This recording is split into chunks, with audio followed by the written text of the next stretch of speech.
And we thought, same sort of thing, Facebook, WhatsApp.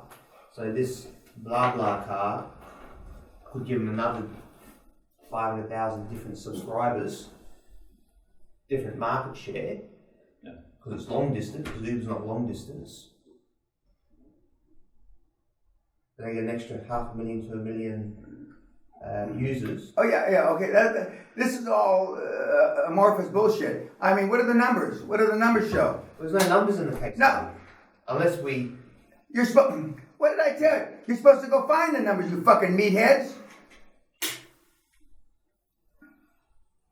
If you were at the Harvard Business School and they gave you that, it shouldn't take you 6 weeks like it takes you. It takes a couple, 3 hours. You look at Google, you find out, what are the numbers, what makes sense. I mean, you can sit around here and pontificate about this all day long. It doesn't mean anything. What does it really mean? What kind of multiples could you put on it? Any of that. Why? I know you didn't do any of it. You didn't get any of it because you're supposed to look for it.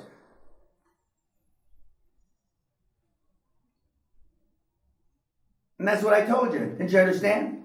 I did. That's why I asked the question. Well, when you asked the question, you come back here and what'd you tell them? Well, exactly the We same went thing. down one path, and we said... Okay, what did the numbers look like? What do the comparables look like? You don't know. Okay, well, that's the question. It's easy. Well, I think that they ought to acquire Virgin Air, and they could do a share ride to Mars. What's the difference between the information I just gave and the bullshit you just gave? Nothing. It's both bullshit. Same framework. I like mine better. Share rides to Mars. And upper class was you get the chrome sucked off your trailer hitch, and then the second class, the new Air Emirates has a new cabin, a new first class cabin, and they're already having problems for the stuff that's going on, and these are sealed cabins, sealed. With the princes and... Well, I don't know. everything. And it's designed by Mercedes-Benz. I mean, they had sealed cabins 25 years ago, and they stopped them for a lot of obvious reasons.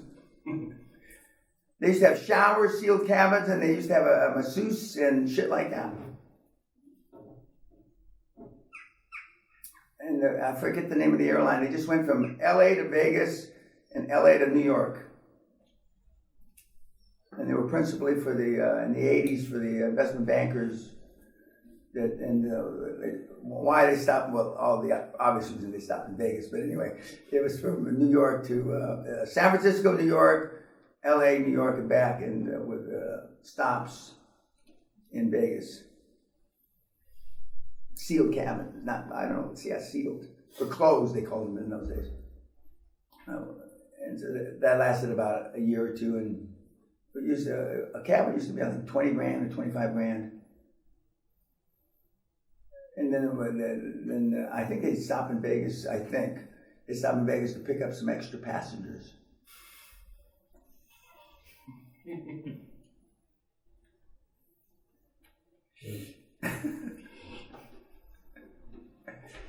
So, I mean, I'm sure the Emirates people have thought, I hope that they thought it too. But see, that was a generation ago. And the new guys don't know that. I bet you we can find half of the Emirates executives don't even know about that, how that was in the 80s.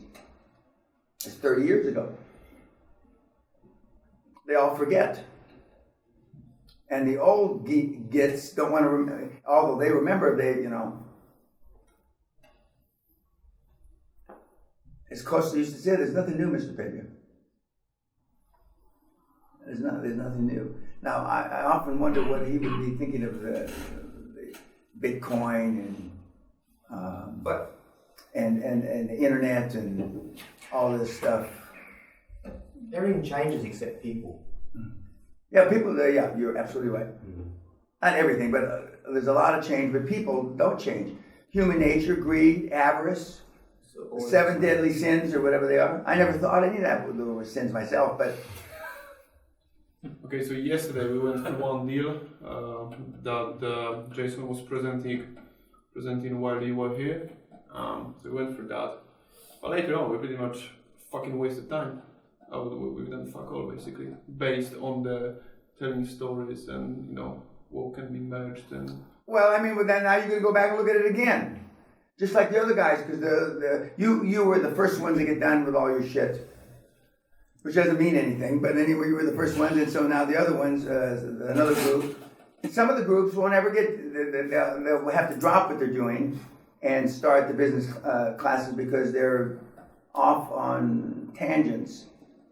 I'm not saying that your results or your information was any better because you did it quicker, but you did it quicker, and which is the norm. One out of the 4 or 5 groups will do it quicker.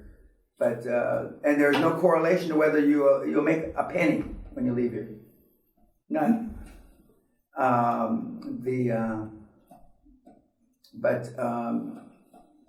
There was something else I was going to yank Gene's chain about Bitcoin, but I forgot it now. I lost it in the fog of war. What the fuck was it? And some of you are going to go do, the government the guys that did the war dogs, they did government contracts, and they're in jail. But That's not but. for obvious reasons, what? Well, I mean, their idea was they were a great idea. There was an extra 300% profit to be made. You'd be hard pressed to keep Ravi from not looking at that extra 300% profit very seriously. I'm teasing him, but I mean, you look at it. I made $1 million, and I can make 3 more million for doing just this. Oh, it's the same? No. But I mean, he'd been on a contract. Yeah. He's did it better. He's got a lot of haters online, hasn't he? He didn't go the extra distance to do something illegal. Yeah, he didn't drive to Iraq himself and with the fucking guns and the what do you call it? I thought he got done for putting Chris Bailey for putting in Iraqi newspapers something about like war and things like that, but he was never charged. No. Like he made a lot of money, he could tell, but he just had a massive target on his back. But he's dodged all of it by the looks of it. Oh, I mean, he's a legitimate hedge fund professional now. Well respected. Now he's on. He was on some fucking thing for Obama, which doesn't mean shit to me. But anyway, he was on some shit for Obama. He went and got a degree at MIT in addition to his degrees from Oxford, and he is a smart shit. He really is smart. But I mean, that has nothing to do with it. And if you asked him why he did, he said, I just looked at the probabilities, and the probabilities were that nobody else in the class was going to do it, which he was right. And I'm giving this information that apparently has worked, and because we had other successes already, myself, first thing I did was a government contract. And he says, I have nothing else in life going. I'm a young kid, don't know how to chew gum and take a shit at the same time. Why not? And then after the first one, he said, well, fuck, this really does work. Actually, first 2. And then, oh, shit. I mean, let's up the game, man. Let's up the ante, add some zeros. And he did.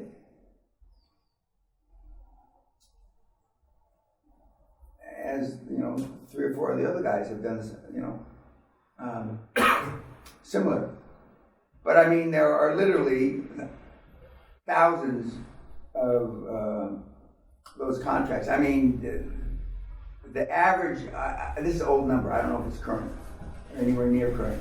The average government contract in the US was like just right at $100,000 average for the millions of contracts they have. And that was up for billions down to $3,000. The median contract, which is a different kind of number, was in, you know, the tens of millions. Tens of millions. Then you got to find somebody that can perform. But some of the ones that are putting down, you know, like you were saying, lanterns and shit on the street. There, you know, not too difficult to find somebody to perform against that.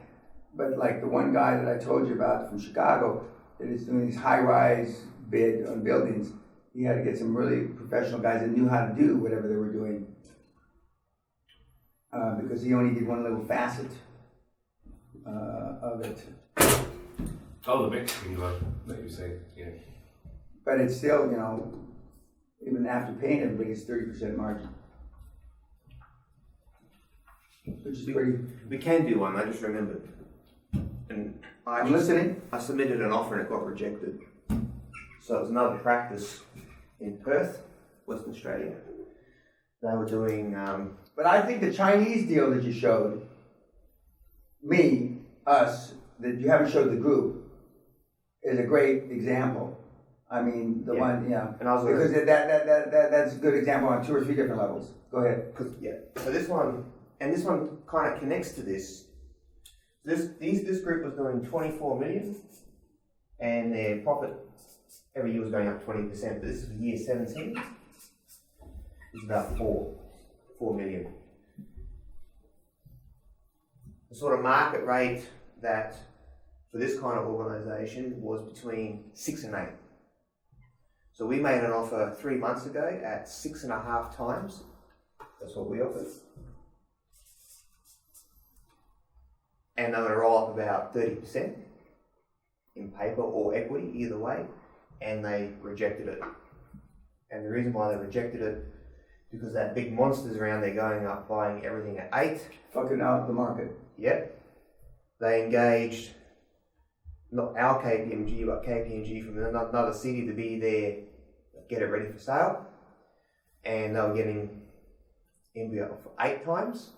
And they said to us, we will be ready, we're going to reject your offer now at this, and at the end of January we're going to collect all the offers, and you can resubmit if you like in January. So we all know what's going to happen. It's changed. And we got the rejection letter probably December 1. And now they've engaged KPMG to run the process. Now this thing has created, which also would have, I guess, realigned all the other sort of private equity or the other larger practices. We'll have another opportunity now. It can't be 8. It's going to have to be somewhere in the middle. So it's still up in the air. It's not done yet. No. We're being a bit cheeky. We're trying to get a commitment MBA signed before they were going to engage KPMG, and because if this was probably maybe. But if KPMG's on both sides, don't they consider it a conflict? Well, when I signed my engagement letter with them, on the same day these guys signed with another KPMG in another city, and I called up Jenny Ma, our partner, and said, look, we don't mind as long as your Chinese walls are Chinese walls, and she, which is all bullshit, and she said, we need to go to our risk committee, we need to go see our legal counsel. Correct. Or it took 2 days, and then she came back and said, we've got it approved. And I was like, excellent, because it all goes, that's a real good way to get out of it. Because we don't actually know what they're going to say behind closed doors. No, you never know. And that's always a risk. And the lawyers, our lawyers are saying it's extremely rare for an Australian Big Four to actually agree to do that. They would have said, you're going to make a choice. Because EY, they gave us, it's this or nothing because they had a conflict. But these guys actually allowed it, which we thought was quite strange. So now, are you the one, you're not the one that has a Chinese partner, engagement partner. That's on another deal, okay. What do you mean? No, this is a Chinese group buying them, right? Yeah, that was The your big Chinese elephant. Yeah, this Chinese are buying these guys. I know, but is your engagement partner Chinese? accounting. She's a born and bred Adelaidean Chinese. If you spoke to her, it sounds like him. Okay, but she's Chinese. She's Australian-born Chinese. Correct. I've seen deals for lesser reasons than that. I mean, having been in China, what they call it, CBC, Chinese-born Chinese are at the top of the food chain. Okay, then there's whatever other country you're, and then Hong Kongese-born Chinese aren't considered Chinese by the guys up in Shanghai and Beijing. But then if you're Canadian, American, Australian, British, yeah. I mean, you're somewhere down the food chain. But at the end of the day, they would still rather deal with a Chinese person, even if they're not Chinese-born Chinese. Does she speak Chinese? I'm not sure. Isn't she the one who was worrying about the other side? So we said No, she was uncomfortable with our model because our model was quite leverage and aggressive. Oh, that's the same one. Okay. Yeah, and she said she was more worried about if it's presented to the investors or the lawyer and their lawyers look at it or advisors go, this isn't a very good deal for them at the start. Correct. In 3 years, I remember. Great. Yep. And that's what my chairman said. We all know it's an aggressive play. It's that or nothing. Or why the fuck would we do it? We've done this for a whole year for zero. Why would we only take a small part and give it all to them? Yeah. So it has to be the original model. So this one we'll be able to go back. Because we're going to go back to them in the new year, we'll already have these one or two either signed up, ready to settle or whatever, which gives us a much better position because they realise if they roll their business into ours, all of a sudden it's a $40 million business. Economy of scale, the EBITDA will start to go up because we start to strip out shared services. And that's how we get the value up to exit at 10 times at 12, 18% instead of the average of 12. Sure. That's where I would that one. At the moment. So there may in the new year there may be a new opportunity. Yeah, they know that we're going to resubmit, and we'll resubmit based on our new value proposition with the other two that we're about to sign off, and then I'll see how much their equity would have increased from day one if they come with us. Okay. So you've got. I mean, the door's not shut yet. I mean, they just closed it, but they didn't lock it. They've invited us back at the end of January to resubmit. But everything's changed now because that big one created. Yeah. Well, I mean, that should be a positive. For us, yes. For everyone else, no. And so, what's the status of the big guy that cratered? I mean, what are they doing now? Crying. Yeah, but it's all gone quiet, and the rumor is they may look at relisting.